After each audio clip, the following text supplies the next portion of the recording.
이번에는 옥테인 재질에 스크래치를 넣어보도록 하겠습니다.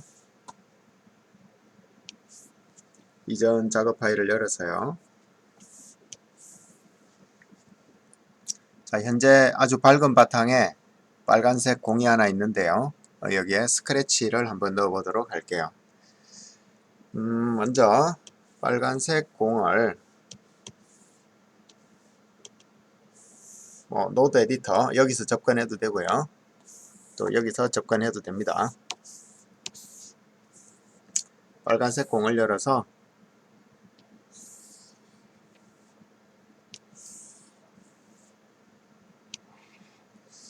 조금 더 가까이서 보면서 작업을 해볼게요. 스크래치를 넣을 수 있는 방법은 여러 가지가 있는데요. 스페큘라 좀 약간 부족하긴 하지만 스페큘라도 가능하고요. 러퍼니스도 가능하고요. 애니스트로피도 가능하고 범퍼, 노말, 디스플레이스먼트도 가능하다고 할 수 있습니다. 예, 이렇게 스크래치를 표현할 수 있는 게 많은데 컴퓨터 비용이라는 게 듭니다. 어떤 방법을 사용했을 때 컴퓨터가 계산을 더 많이 하느냐 적게 하느냐 이런 게 컴퓨터 비용인데요. 컴퓨터 비용을 좀 적절하게 하면서 그 상황에 맞게 하면 좋겠죠. 자, 일단은 스크래치에 사용될 이미지가 필요하니까 구글링해서 좀 찾아보도록 할게요.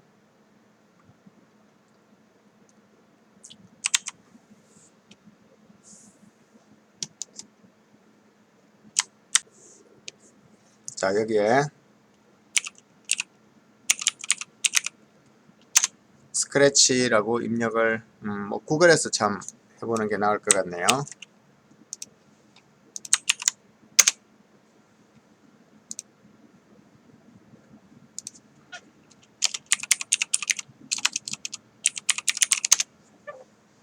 자, 스크래치 텍스처라고 하니까 이렇게 복잡한 이미지들이 나오는데요. 자, 나는 이게 좀 괜찮은 것 같아요. 그래서 얘를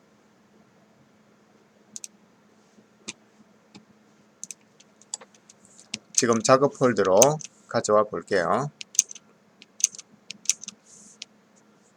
다른 스크래치도 하나 있네요.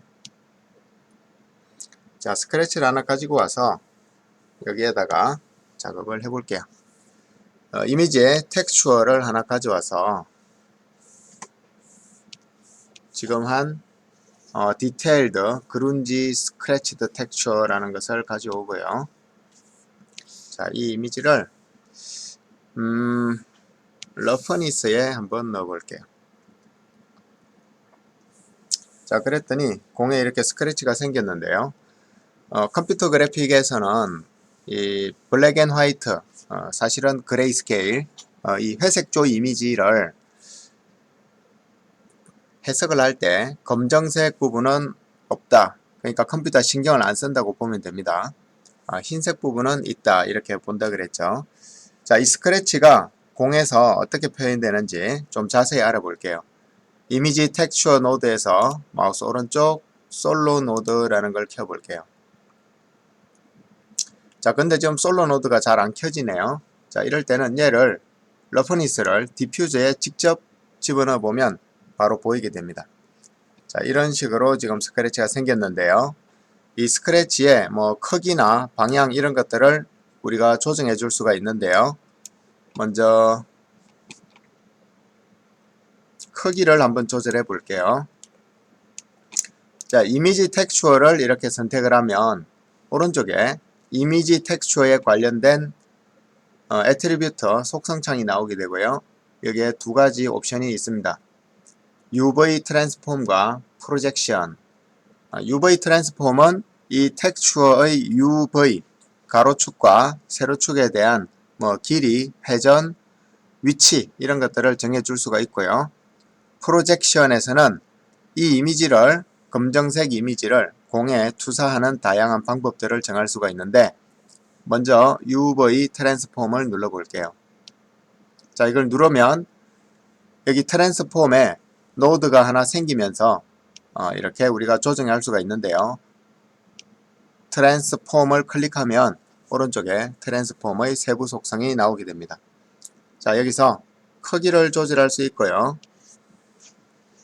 자, 현재 락 어스펙트 레이시오가 체크되어 있는 경우에는 종횡비가 고정되어 있는 거죠. 그래서 같은 비율로 늘었다 줄였다 할 수가 있는데요. 뭐 0.3 해볼게요. 자, 모두가 0.3이 되면서 이렇게 아주 복잡한 상황이 됐죠. 이번에는 거꾸로 1보다 큰 값을 입력해 볼게요. 그냥 3. 자, 이랬더니 텍스처가 저렇게, 그러니까 아주 큰 스크래치가 생기는데요. 우리는 표면에 그 생활 기스 정도로 생각되는 작은 스크래치를 표현하고 싶어요. 그래서 자, 0.5 정도 했는데 뭐 괜찮아 보여요. 자, 지금 여기 잘 보면은 그 이미지가 이 겹친 뭐라 그러죠? 뭐 이음새 이런 게 보이죠? 뭐 이런 것들을 해결하는 방법이 있는데 그건 이후에 다른 또 수업에서 한번 해보도록 할게요. 뭐 다른 방법으로 그걸 해결할 수가 있는데 그거는 나중에 하고요. 일단은 이 뭐 좀 복잡해 보이고 경계선이 상대적으로 좀 덜 보이죠. 그래서 얘를 그냥 위치만 살짝 이동해 볼게요.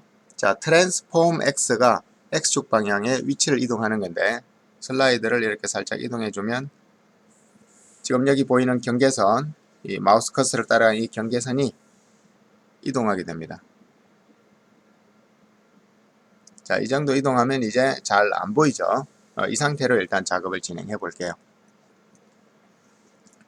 그리고 솔로 노드가 지금 여기 켜져 있는데요. 마우스 오른쪽을 눌러서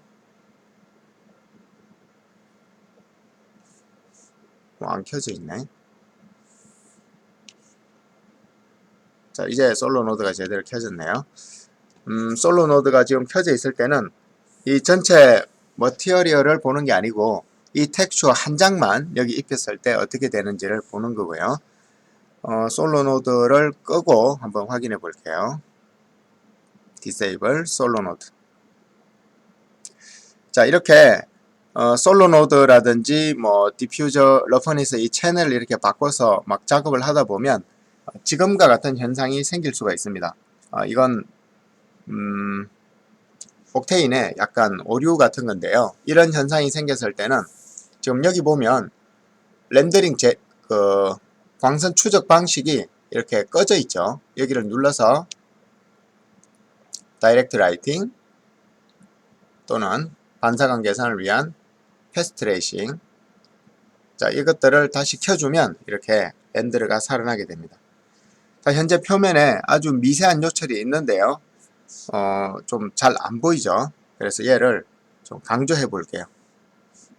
자, 여기서 다시 솔로 노드 켜주고 포토샵의 그레디언트 맵과 같은 기능을 하는 옥테인 그레디언트를 가져와 볼게요. 자, 옥테인 그레디언트는 여기에 맵 채널에 있죠. 이 앞에 약간 핑크빛 나는 애들이 여기 보면 맵 채널이죠. 맵 채널에 옥테인 그레디언트를 가져와서 텍스처와 채널 사이에다가 이렇게 연결해주면 포토샵의 그레디언트 맵처럼 내가 여기서 지정해주는 그레디언트의 범위나 색깔에 따라서 이 이미지가 왜곡됩니다. 자, 러퍼니스는 RGB 값을 취하지 않고 그레이스케일 값을 취하기 때문에 여기에 다른 색깔을 넣어줄 필요는 없고요. 이 그레디언트의 범위, 퓨어 블랙부터 퓨어 화이트까지 이 사이의 범위를 조정해서 여기 나타나는 이미지의 콘트라스트나 이런 거를 조절할 수가 있어요. 자, 먼저 블랙을 좀 조여 볼게요. 중앙 쪽으로. 자, 별 변화가 없네요. 블랙에는 변화가 안 보이네. 자, 화이트를 조여 볼게요. 자, 화이트도 변화가 없네요. 지금 이렇게 변화가 없는 이유는 이미지 텍스처에 여기 초록색 테두리가 있는 솔로 노드가 켜져 있어서 그레디언트를 보는 것이 아니고 이미지 텍스처만 보기 때문에 변화가 우리 눈에 안 보이는 겁니다. 그래서 이럴 때는 이 노드가 전달되는 순서, 이미지를 크기나 이런 걸 바꿔서 그레디언트를 통해서 러프니스 채널로 들어가게 되죠. 그래서 이 그레디언트에 마우스 오른쪽을 눌러서 솔로 노드를 여기서 켜줘야 됩니다. 자, 그리고 지금 여기가 이제 초록색이 됐죠. 그러니까 이미지 텍스처를 그레디언트를 적용한 현재 상태를 솔로 노드로 보게 되고요. 여기서 이제 이 그레디언트 바를 눌러주면 변화가 생길 겁니다. 먼저 블랙을 조여 줄게요. 자, 블랙을 조이니까 이 조인다는 얘기는, 자, 여기까지 가져와서 원래 0% 위치에 있던 것을 대략 한 30% 위치까지를 모두 퓨어 블랙으로 보겠다는 거예요. 그러니까 블랙이 범위가 더 넓어지는 거죠. 자, 반대로 화이트 영역을 조여 볼게요. 자, 지금 얘는 화이트가 표가 잘 안 나네요. 자, 그러면 이 가운데 이 그레디언트의 그 밸런싱 포인터, 무게 중심을 가져왔다. 자, 얘도 별로 표시가 안 나오고. 그럼 세 개 항목 중에서 블랙을 조이는 부분만 이렇게 표가 나게 되어 있네요. 자, 그레디언트 맵은 이렇게 약간 제한적으로 그 이미지를 보정할 수가 있는데, 만약에 나는 이 이미지를 좀 더 밝게 해서 그 다음에 그레디언트를 적용하고 싶다. 그러면 이미지 텍스처와 그레디언트 사이에 이미지 커렉션을 할 수 있는, 컬러 커렉션을 할 수 있는 이런 노드를 넣을 수가 있습니다. 컬러 커렉션. 자, 여기 컬러 커렉션 역시 맵 채널에 있고요. 자, 컬러 커렉션은 뭐 포토샵에서 컨트롤 U, 컨트롤 M, 컨트롤 L에 해당하는 이런 브라이트니스, 휴 세츄레이션, 게머 커렉션, 콘트라스트, 게인, 익스포저, 마스크 이런 것들을 조절할 수 있어요. 자, 일단 이 이미지를 살짝 밝게 해볼게요. 밝게 하는 방법은 브라이트니스를 올려줘도 되는데요. 그런 방법도 있고, 그 다음에 노출 자체를 이렇게 조정을 해서 올려줄 수도 있습니다. 자, 나는 노출을 살짝 올려줄게요. 노출을 살짝 올려주고 그레디언트에 블랙을 약간 조이거나 또는 화이트 범위를 조절하거나. 자, 노출을 지금 여기서 가장 좀 표가 나는 부분은 익스포저, 노출을 좀 올려준 부분이고요. 아까 원래 값인 이 값에 비해서 훨씬 더 강한 느낌이 되었죠. 자, 노출을 2단계 올려줘서 솔로를 해제해 볼게요. Disable 솔로.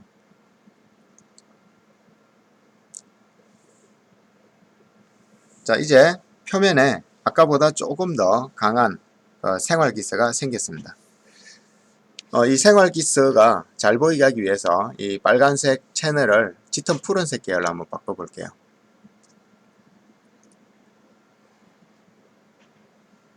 얘가 짙어질수록 사실은 기스가 더 잘 보이게 되거든요. 밝은색일수록 파묻히게 되고. 됐습니다. 자, 이렇게 했더니 이제 생활 기스가 아주 잘 보이죠. 현재는 러퍼니스에 적용이 되어 있는데요. 얘를 뜯어다가 범퍼에 가져가 볼게요.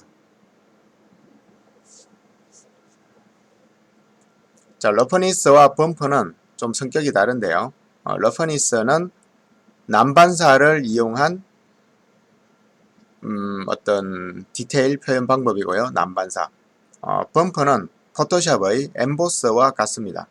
밝은 부분은 조금 더 튀어나오게 강조해주고 어두운 부분은 조금 더 어둡게 보이게 강조해주는 게 범퍼예요.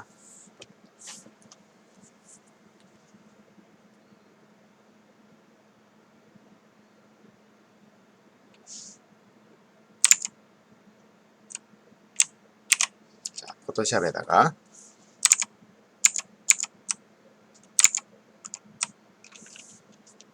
조금 전에 사용한 이미지를 열어서 확인해 볼게요. 텍스처, 이 이미지였죠. 이를 포토샵으로 가져가서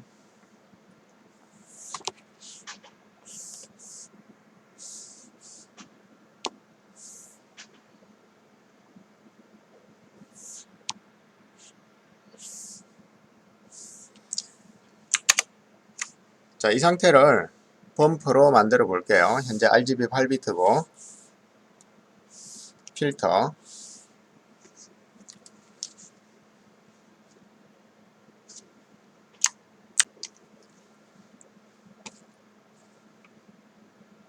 자 스타일라이저 엠보스 얘랑 같은 효과예요.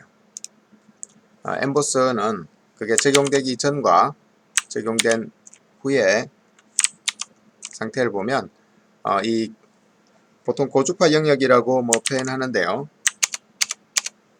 고주파 영역이라는 게 뭐냐면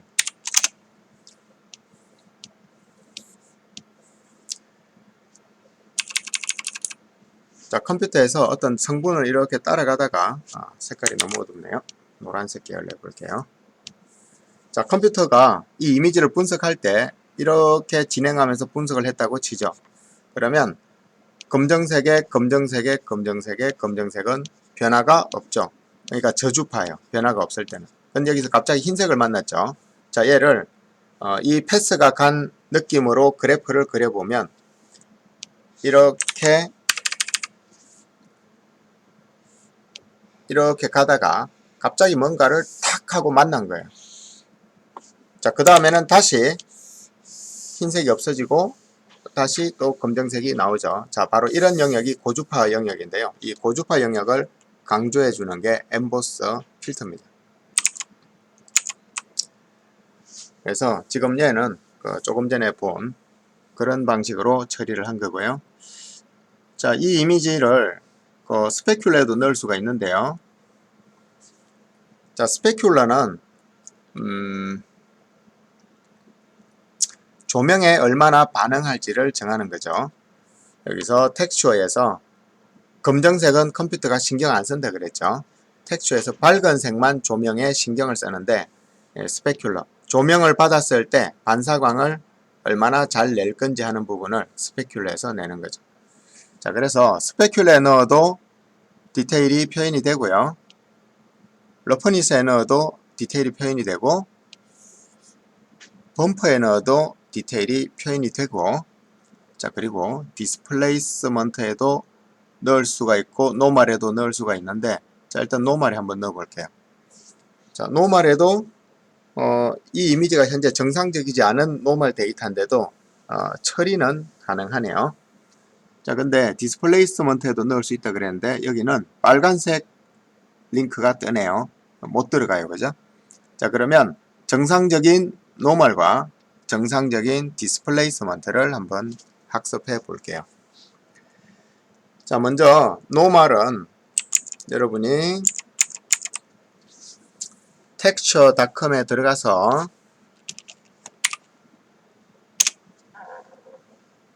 물론 다른 사이트를 들어가도 됩니다. 그냥 여기가 유명한 데니까 이렇게 추천하는 거고요. texture.com에 PBR 여기서 뭐 페인터 자 이렇게 하면 여기에 뭐 어떤 재질을 내가 선택을 했을 때 대부분의 경우는 그 재질의 노멀 텍스처를 이렇게 같이 제공을 해줍니다. 자 근데 지금 우리가 찾은 이미지는 구글에서 그냥 이런 이미지 한 장을 찾았죠. 그러다 보니까 노멀 텍스처가 없어요.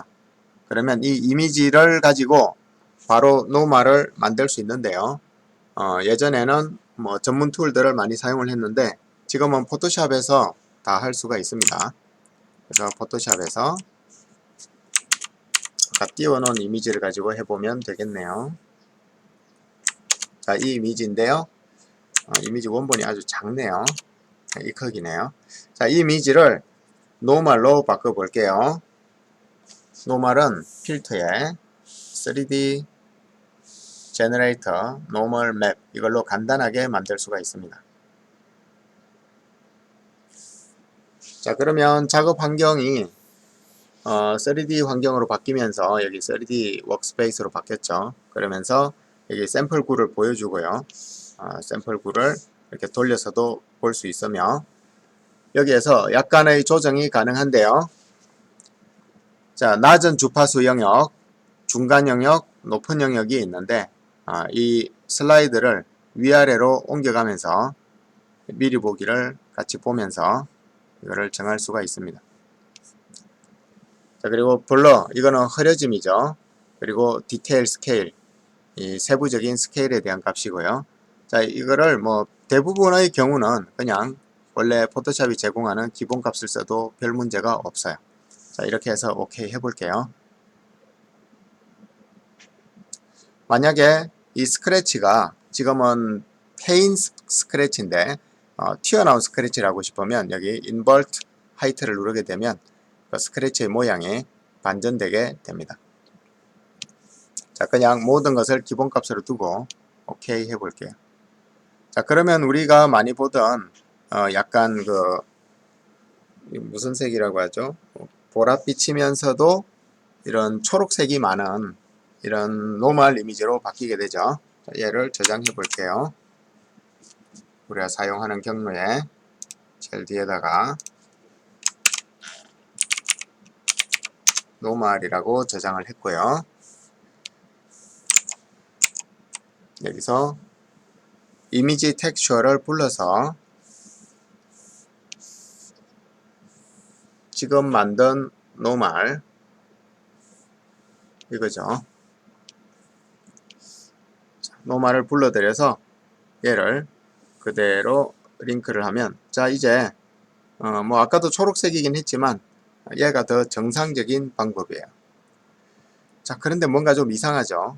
아까 우리가 이게 아니고 얘를 넣었을 때는 얘가 좀 그래도 볼만하게 나왔었는데요. 러프닛에 넣어볼게요. 잘 보이게. 자, 이렇게 볼만하게 나왔었는데 이 노멀을 넣으니까 이상하죠. 그 이유는 아까 이 위에서 사용한 스크래치 텍스처, 이것을 우리가 사용할 때 스케일에 0.5씩 변화를 줘서 사용했어요.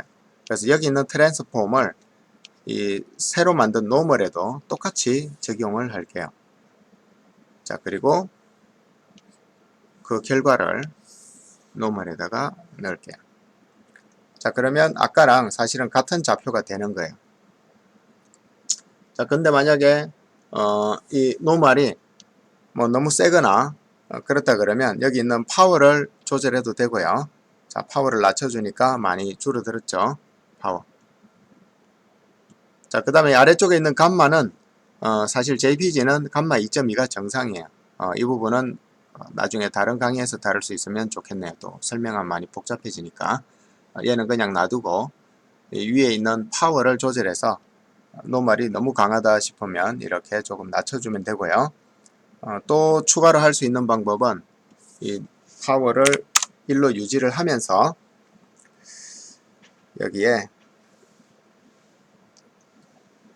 뭐 RGB 스펙트럼 이런 거를 이용해서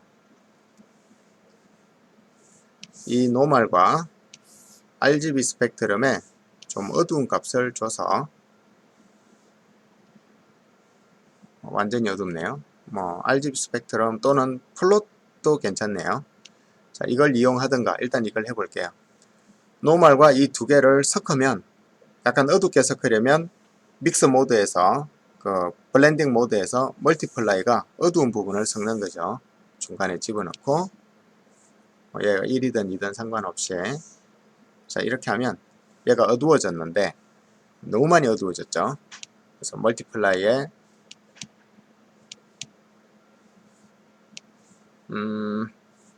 이 강도를 좀 줄여주면 되겠죠. 이렇게 되면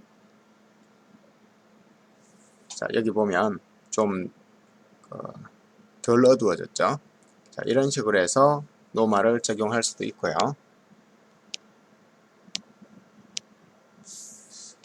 자, 근데 RGB 스펙트럼이 들어가니까 좀 이상해졌어요. 그래서 여기 있는 플롯을 집어넣어 볼게요. 이 플롯은 0과 1까지의 값을 갖는 건데요. 얘를 집어넣고 RGB를 빼고 뭐 이렇게 믹스를 해도 되겠습니다. 자, 플롯에 값을 줄 수가 있고요. 어두운 값이 들어가면, 낮은 값이 들어가면 완전 블랙이 되고 높은 값이 들어가면 완전 화이트가 되는데 적절하게 값을 줘서 이렇게 강도 조절을 할 수도 있습니다. 자, 지금은 그냥 노멀을 바로 연결해서 이 노멀의 파워 값으로 조절을 해 볼게요.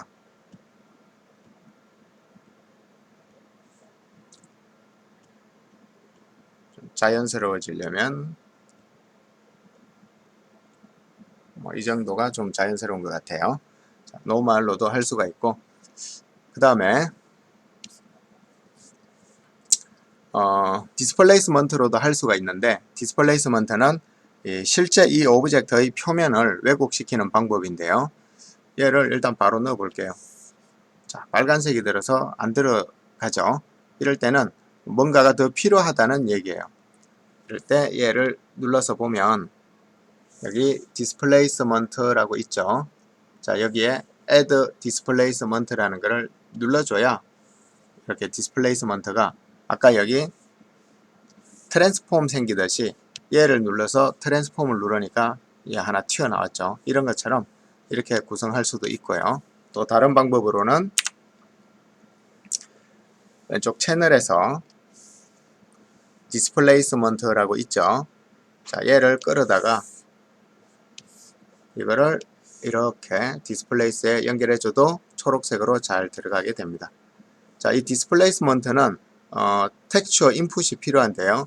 이 그레디언트를 여기에다가 이렇게 집어넣어주면 이제 정상적으로 되는 거고요. 자, 그런데 디스플레이스먼트의 속성을 보니까 10cm만큼 튀어나와라 했지만 실제로 렌더링에서는 전혀 튀어나오지 않죠. 자, 이 부분은 이런 그레디언트 이런 것들을 프로시디어럴 텍스처, 얘는 사실 필터 역할을 하는 거고요. 이 그레디언트는 실제로 텍스처가 아니고 필터 역할이에요.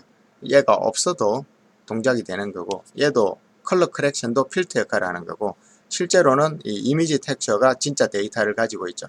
이 데이터를 컬러 커렉션을 한번 해서 노출 조정을 했었고요. 그레디언트를 가지고 범위 조정을 했었고, 그거를 다른 채널엔 잘 들어가서 표현이 됐는데 디스플레이스먼트에는 직접 잘 안 들어가네요. 여기에 표가 안 나죠. 자, 이런 상황이 있을 때는 만약에 텍스처를 직접 넣어 볼게요. 자, 그러니까 변화가 생겼는데요. 텍스처를 이런 다른 애들을, 얘네들이 맵이죠. 맵을 거쳐서 넣었더니 뭐가 잘 안 돼요. 자, 그럴 때는 하는 방법이 또 있습니다. 얘와 얘 사이에 이미지는 바로 들어가는데 얘는 바로 못 들어가니까 이 최종적인 얘가 이미지처럼 판단되면 되겠죠. 그럴 때 사용하는 것이 베이킹 텍스처입니다.